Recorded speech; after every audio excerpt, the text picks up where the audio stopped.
Welcome to the Kane and Reloaded show. This your boy 305 Kane. And this your boy DJ Reloaded. Today we got a special guest on, brother JJ. We're gonna talk a little bit about wealth in the black community, and we're gonna let brother JJ give us a little knowledge on that. Brother JJ is a very smart man. He's a very intelligent man in this situation, and I think he got a lot of good advice for us tonight. And I'm ready to listen. I'm ready to learn. JJ, you got the floor is yours, brother. We was talking before. We was talking about a lot of things about wealth in the black community. I've seen some of you guys' shows, and we spoke on some of the things that come up. And we're always talking about some of the problems and the issues, but we don't talk about some of the solutions that can be met. Okay. Right. The two big issues in wealth and generating wealth is that we don't know how to generate wealth. That's a fact. Speaking to DJ Reloaded earlier, there's two ways to earn wealth in America. The first way is through land ownership. We all know that. The other way is the stock market. So you ask, well, how can that happen? When we feel like, okay, in the black community, we go, well, we can't own land. But I was talking to DJ Reloaded, we can and we do. Oftentimes when our parents own a home or our grandparents own a home and they get older and they pass it down to us, we just go to flip and sell the house, not understanding the value of the home itself. Facts.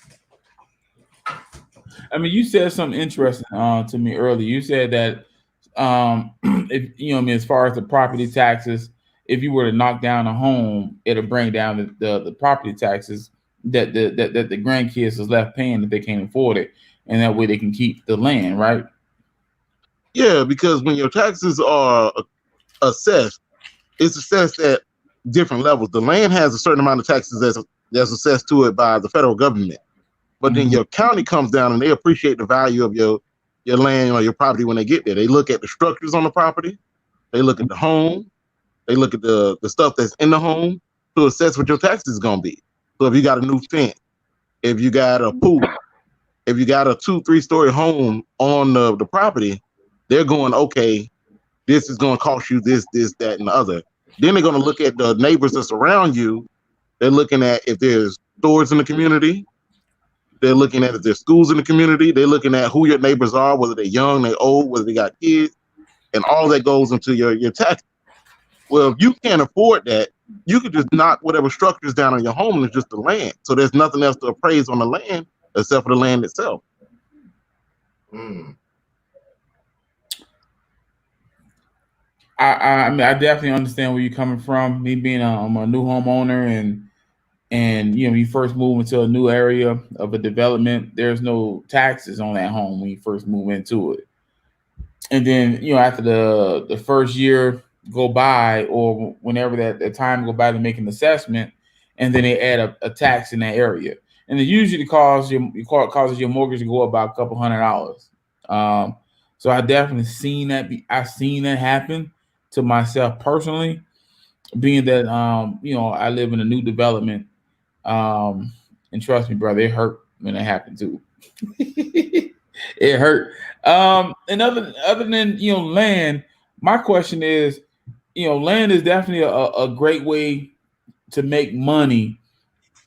But like I was saying to you earlier, the land game is hard to get into. How can we as black people get into that game of not just homes but land? Good question. All right. Okay. Land is not difficult, is that we're being told is difficult. It's like we don't value the land that we see right in front of us. For instance, how much do you think a home in the ghetto costs? I say probably about like 20,000. That's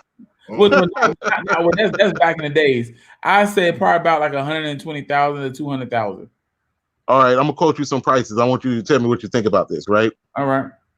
I bought a townhouse in the ghetto. Townhouse that I bought was 54,000, right? Okay. That was the market value. I paid 48,000 for it, right? Right. The townhouse right next door to me sold for 15,000. The apartment complex across the street was appraised at 24,000, but the owner's trying to sell it for 400,000. Oh wow! Now you see all these fluctuating values that I'm giving you, right? Right. That's because the value of the land is versus what people are willing to invest in and what they're gonna price for it. We're in the ghetto. Who wants to move in the ghetto? That limits your market share. That limits your target demographic. All of this brings the price down. So most homes in the ghetto go for $10,000 to $15,000. But it goes back to banking and banks loaning us the money to be able to get into that field as far as how Maybe not. I just said 10 to 15,000. How many people you see with a car that costs 10 to 15,000? I see a lot of people with a car, but I mean it's still financed though, right? Yeah, but you still have to put a down payment on that car. A 10, 15,000 loan requires the same down payment for a $10,000, $15,000 house. So in other words, you're saying that in the scheme of things that we're putting our money into the wrong investments. Yep. Okay. So I mean, especially around this time of year, everybody is rich in the hood. Them taxes done hit. So in other words, that instead of you invest in that, that $6,000-$7,000 into a car, if you invest that in land, and I guess you sit on that land until the value go up and then you sell high. Is that what your suggestion? That's one way to do it. There's a lot of ways you can do it. If you can buy the land, and you got to remember, I'll give you an easy way because I know a lot of people on your show probably thinking, all right, we want to make money fast, right? Mm-hmm. I do. Let's say you got $3,000 because you can afford some rims, right? Mm-hmm. You put a down payment on a home. That's all you have to pay for the home to get the home. That's your finance. Your finance is going to be about 10% of whatever the value of the home is. If you see a home up for sale for $15,000, $20,000, you need about $5,000. You get $5,000, you buy the home, right? It might need about another 1,000, 2,000 renovations. If you like us and a lot of hustlers, we know how to do it ourselves. Go in there and fix the home. We getting hired to do it most of the time anyway for somebody else. Go fix the home up. That can turn the value of the home around. You can sell that same home back that you just bought for $5,000 for $50,000. I mean, is there any wealth for us as far as entrepreneurship and being our own boss and creating our own wealth avenue? And how would that look, and how long does something like that takes to develop? There's easy ways and there's hard ways. The way that we look at it when we're like, oh, I want to be my own business owner, but a lot of us are our own business owners. We just devalue the business that we're providing. Like, I'm gonna ask you a question just to see if you know. What was the first black millionaire? I don't know. You know what the industry it was? I don't know. I'm doing hair, man. Hair care product. Beauty product. Beautician. Okay. So how many of us are beauticians? How many of us are barbershop? How many of us are landscape? These are huge enterprises that make a lot of money, a lot of revenue that's going back and forth on it, because it's one of the things where we can set our own prices and the value is determined by our own skill. So basically that's entrepreneurship and growing wealth in that area. That's realistic, because I mean I do know people who do hair and stuff like that, but don't you think that it also, I mean, like when I'm thinking about entrepreneurship, I'm thinking about not just doing hair but selling hair as well. I mean, I know like the hair industry is like $1 billion industry, and we have nothing but a small piece of it.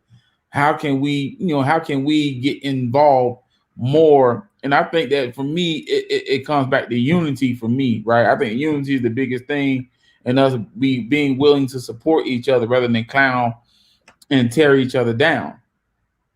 And I think that's what our struggle is.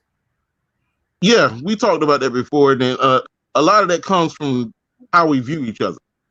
Like, we talked about the hot dog stand. If I open a hot dog stand as a black man, you'll automatically think it's not a higher quality product.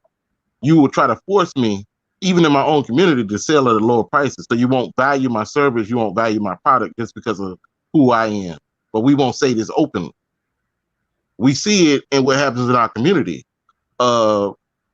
Chinese lady or Asian lady can open a hair salon place, right? Where she's selling hair. And we go, oh, that's where we're going to get the good hair. And we'll pay premium dollar for the hair that they provide. or it could be from the same supplier, and a black-owned lady or black-owned business can open it, and we won't buy from them for the same price.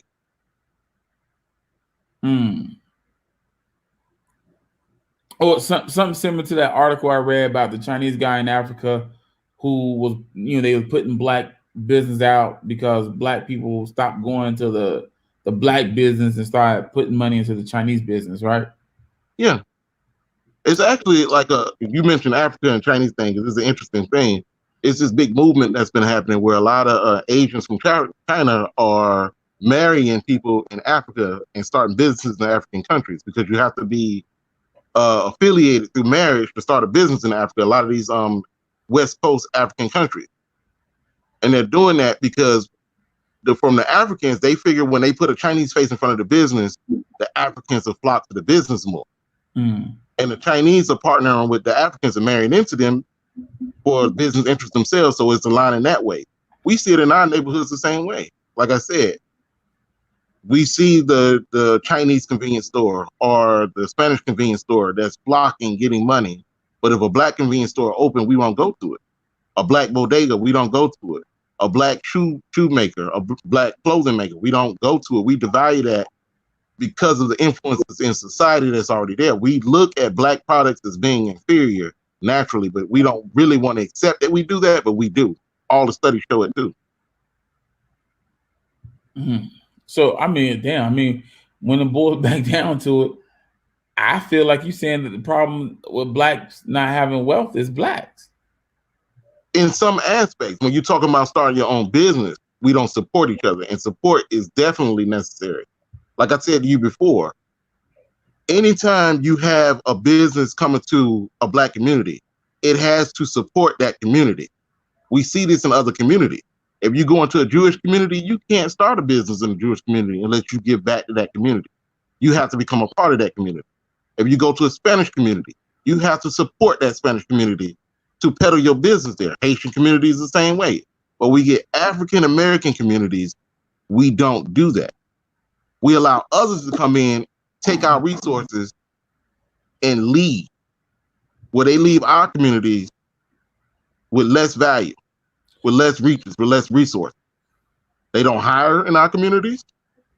They don't pay taxes in our communities. They don't donate to our community structures, our churches, our schools. They don't put anything back into it. They just pull resources out of it. But we feel like that's okay because we're the only community that don't contribute to our own community. So in that way, yeah, it's wrong. So do you think that, because basically what you just said to me is that every other community practice a biased practice, but black community. So are you suggesting that black people start practicing a bias, practice as far as, doing business with each other and keeping it in our community so the black dollar can circulate? Black people have bought into a lie, and we're the only ones that's believing the lie. The lie is that we're all in this together. We're not. I'll say it to you in a way where you can understand. If your house is burning down, you can't go put out the fire in somebody else's house. That's stupid. Black people are struggling. We're having a hard time. We're at the end of every poverty poll. We're at the end of every social injustice poll. Largest number of people incarcerated in the prisons, lowest number of people that's educated, lowest number of wealth. Across the board, we at the end of every bad statistic, but we're trying to say, let's do this together. Meanwhile, when you go to other communities, they are extremely biased. I've never gone to a Spanish community where they're not strongly invested within their own community, where Spanish people are putting money into each other. You have the communities that are so grouped together where they have their name. We have Little Havana. We have Little Haiti. We have Little China in every city. That's not a coincidence, where they poll together and they lift each other up to where the ones that make it, they come back and support that community. They're pride and instilled in that community. We're so ingrained in our mindset and believing that when we make it when we leave each other. I said the same thing. Wow, that's a mouthful, man. That's a mouthful. How would that look? And should we mind if outside communities call us racist, right? I mean, just thinking about what you just said, I'm thinking about the black woman who got her product.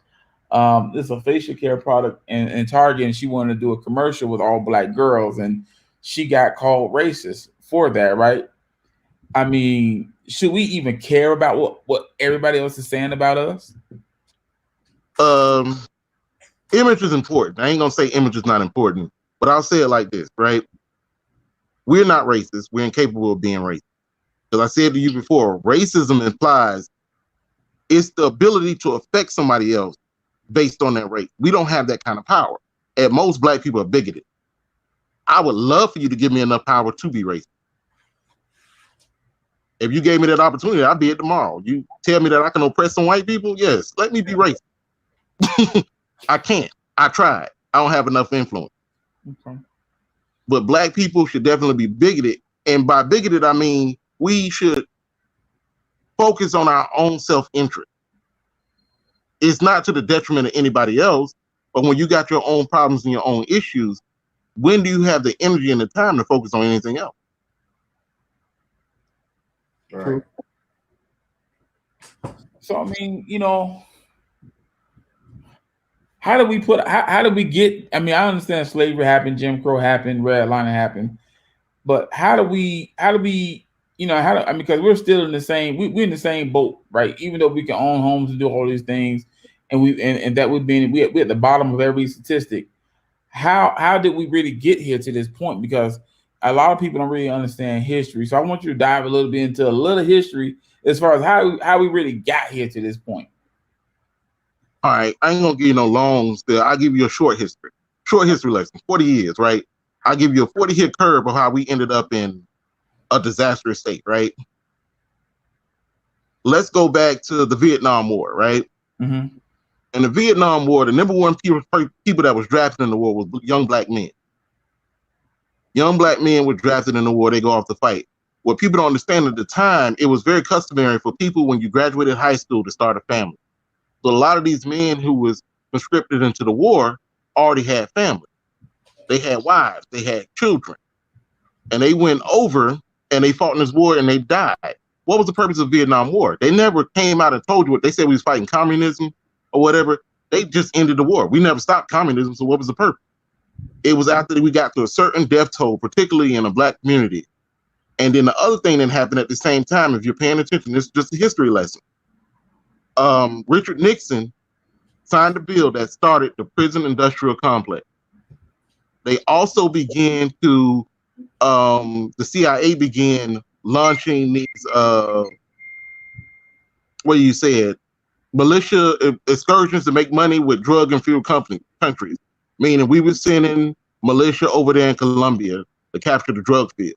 We was brokering deals with China to bring drugs over.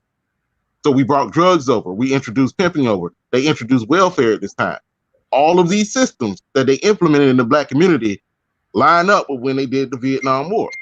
So what happens? You have young black women who have children whose husbands have died. These black women have no means of income, no means of education. So the government tells them, hey, you can become dependent on me. They put them on welfare. Welfare is a system that's designed for you not to get off. It's making you dependent. And the other things, you allow certain individuals, where you even hear from like Freeway Rick Ross, where he said he was approached by somebody from the CIA to sell dope in the community. We didn't have a means to go get the dope from these other countries. It was brought to us. The drug men were set up. The pimps were set up to do this, and they was given their marching orders. And they went in our neighborhoods with their marching orders. What this did was tore down our communities, tore down our environment. So now we have drug-infused environment. We have prostitution going on. You have kids who are raised not with the example of a strong black man or a healthy family, but a broken home. A mother who's, depressed and downtrodden. And pimps and black men who are taking advantage of that, not strong leaders, but people who are plaguing our community. That happened in the 70s and the 60s.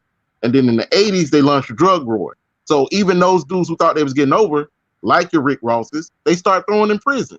So now you don't even have any kind of male role models in the home. You have kids and women who are perpetually dependent on the system. So now we see what that is. If you ever seen a single parent home, who's going to raise the kids? You can't work and raise the kids at the same time. So kids are not being educated. There's no model education. There's no examples to lead for. This is just 40-year history where you can see how we was perpetually guided to keep going down to where now it went from we had high education standards in the 50s to where we have low education standards in the 80s to where we have teenage pregnancies in Black communities. We have high death rate. We have high drug use rate.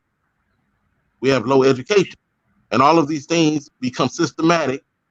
They start preaching this onto the news, showing our faces everywhere. So now when we think of drugs, it's blackface that's on it. When we think of jail and prison and crime, it's a blackface that's on it. When we think of poverty, it's a blackface that's on it. And so nobody else has sympathy for us, and everybody thinks that we're the ill of all society, and it allows them to victimize us even more. That's just 40 years.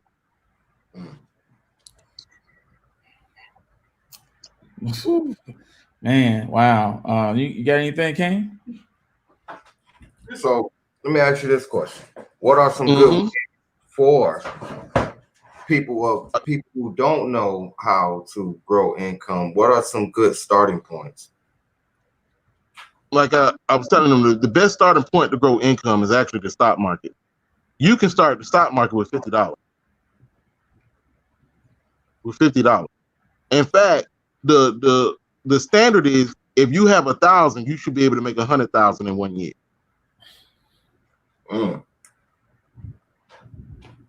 Because I don't know how much you know about finance, but when it comes to wealth, there's only two things that have ever appreciated in value in American history. One is land. Land is always worth more tomorrow than it is today.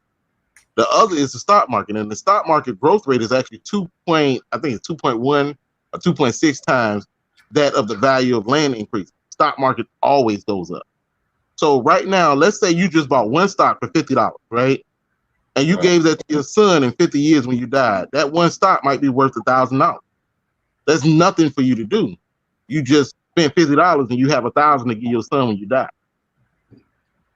Right.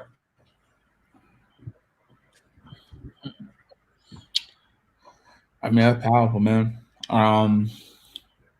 Because it seems like a lot of it from what you're saying is a lot of our downfalls is our doing, and it's systematically as well.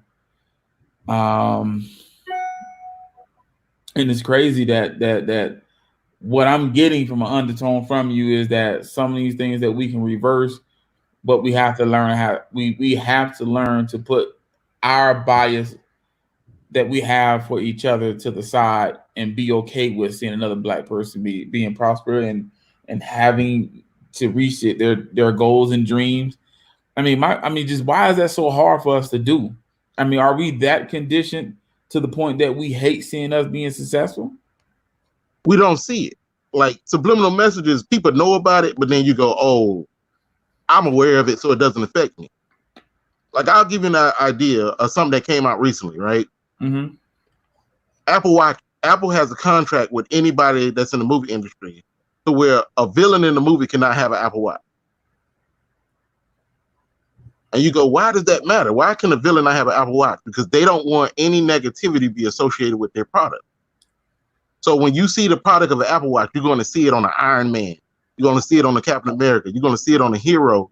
So you're going to think of all of these prosperous, uplifting ideas when you think of Apple. So if a story came out that they got a sweatshop in China, you're going to be like, you're not going to think about it that much because you associate positivity with their brand. So from years and years of Black people being associated with crime and poverty and laziness and anything negative, when we see Black people, even subconsciously, that's why we have a war with ourselves where we go, well, I'm not that. We go, well, that's a nigga. Niggas are that. I'm not a nigga. I work. I do this. I go to school.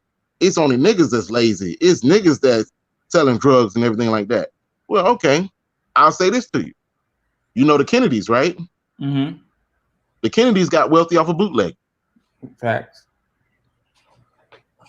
That's dope and everything like that. There's not an American historical family that didn't get famous off of slavery. Slavery is human trafficking. That's wrong. We don't think of them negative because they make sure every image that's associated with them is a positive image. So we start getting inundated with these positive images. So subconsciously, we think positively about them. We think negatively about ourselves. Mm. I mean, that's crazy. Mm. What's about?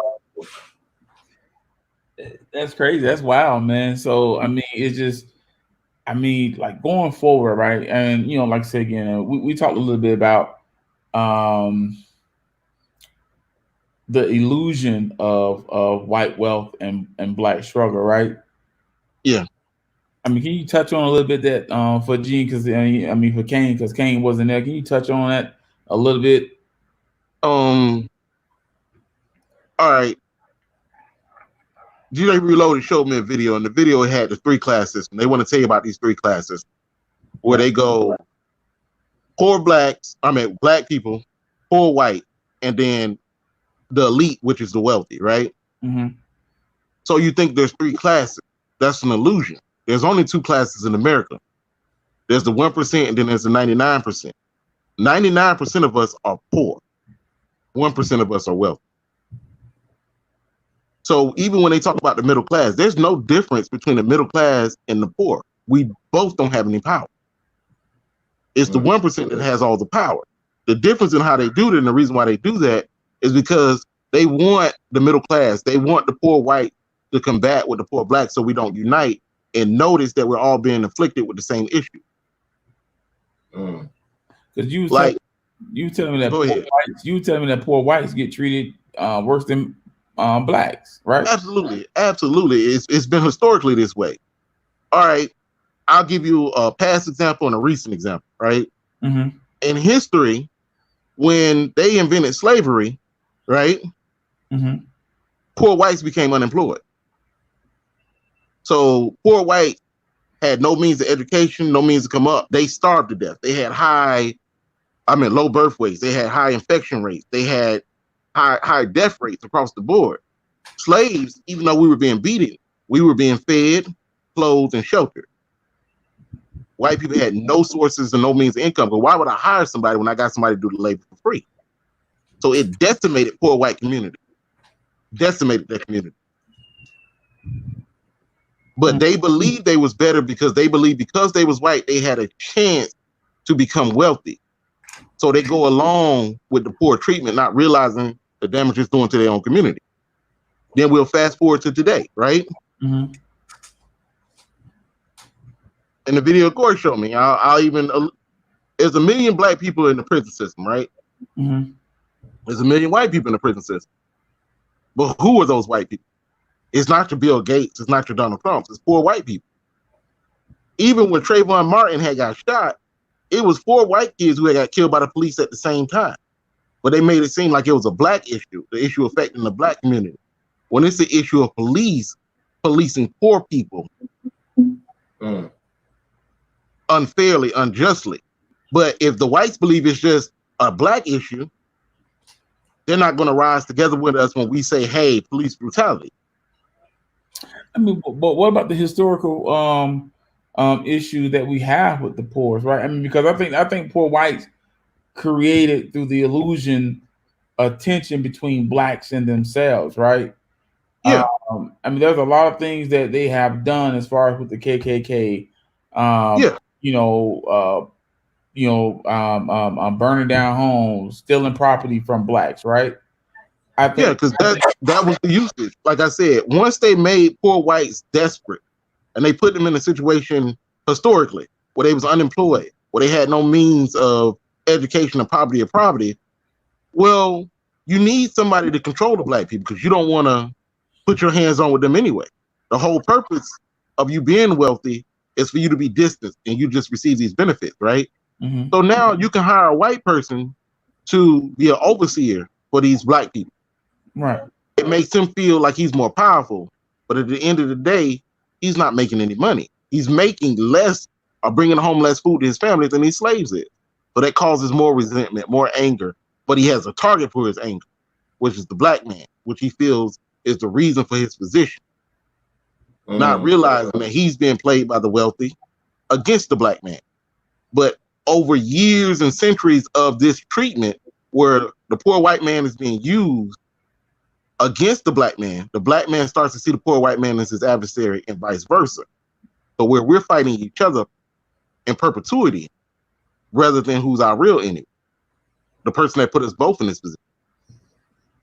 I mean, well, my last question is, do you think reparation is something that can happen for blacks?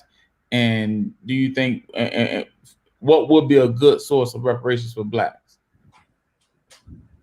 Reparations will absolutely happen for blacks. It's actually been proposed by the world nations for 50 years for America to provide reparations for black people. But I don't believe that we should receive the reparations that they're offering. They're offering us a check. There's no amount of money that will be able to pay for what happened to us or for our contributions to America. Mm-hmm. As I discussed before, the only thing that you can possibly do for black people is make black people tax-free. Just have a tax-free status. Even if you put a cap on it for 1,000 years, we should not have to continue to pay into a system that we built for free. We should benefit from it. And people go, well, why would that matter? Look at your taxes right now. If half your check goes to the federal government, but all of a sudden you got to keep that half, that automatically increases the wealth in the black home.